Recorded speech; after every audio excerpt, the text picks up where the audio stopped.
കഴിഞ്ഞ ദിവസം ലൈസോൾ ട്രീറ്റ്മെൻറ്റിന് വേണ്ടി ട്രിവാൻഡ്രത്ത് വന്നിരുന്ന ഒരു കസ്റ്റമറുടെ തലമുടിയുടെ അവസ്ഥയാണ് കേട്ടോ. ഭയങ്കരമായിട്ടൊന്നും പറയാൻ പറ്റാത്ത അവസ്ഥ. എനിക്ക് കാണുമ്പോൾ തന്നെ അറിയാമല്ലോ, ജസ്റ്റ് മുടി മാറ്റുമ്പോൾ തന്നെ കൊഴിഞ്ഞ് എടുക്കുകയൊക്കെയാണ്. മരുന്നൊക്കെ ഇട്ടപ്പോഴത്തേക്ക് ഒരു രക്ഷയില്ലാത്ത അവസ്ഥയാണ്. മുടിയിലൊക്കെ ചീപ്പ് പോലും കയറത്തില്ലായിരുന്നു. മുഴുവൻ നീരും പേനും അതുപോലെ തന്നെ ഡാൻഡ്രഫും സോറിയാസിസും മുറിവുകളും ഒക്കെ ആയിട്ടൊരു തലയാണ് നമ്മുടെ കിട്ടിയത്. നമുക്ക് നീറ്റ് ചെയ്തെടുക്കാൻ പറ്റുമോ എന്ന് നോക്കാം അല്ലേ. എന്തായാലും നമ്മൾ നീറ്റ് ചെയ്ത് കൊടുക്കും. പുറ്റ് പിടിച്ച പോലെയാണ് പേനൊക്കെ ഇരിക്കുന്നത്, കണ്ടില്ലേ.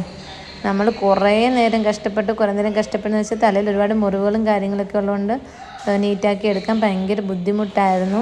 എങ്കിൽ പോലും നമ്മൾ നല്ല രീതിയിൽ അത് കോംബ് ചെയ്ത് വൃത്തിയാക്കി ഫുള്ള് റിമൂവ് ചെയ്ത് ഒരു സിറ്റിങ്ങിൽ തന്നെ നീറ്റ് ആൻഡ് ക്ലീൻ ആക്കി കൊടുത്തിട്ടുണ്ട് കേട്ടോ. അപ്പോൾ ഇതാണ് നമ്മൾ ലൈസൗട്ട് ചെയ്തതിന് ശേഷം ഉള്ള മുടിയുടെ അവസ്ഥ. ഇത് ഓൾറെഡി സ്മൂത്തൻ ചെയ്തൊരു ഹെയർ ആയിരുന്നു. എൻ്റെ എൻഡ് പോർഷനൊക്കെ കോംബ് ചെയ്യാൻ ബുദ്ധിമുട്ടായിരുന്നു. എങ്കിൽ പോലും നമ്മളൊരു സിറ്റിങ്ങിൽ തന്നെ ഫുള്ള് നീറ്റാക്കി കൊടുത്തിട്ടുണ്ട്. മുറിവുകളും കാര്യങ്ങളൊക്കെ ഉണ്ടായിരുന്നെങ്കിൽ നമ്മളതൊക്കെ ശ്രദ്ധിച്ച് നല്ല രീതിക്ക് തന്നെ ചെയ്ത് കൊടുത്ത്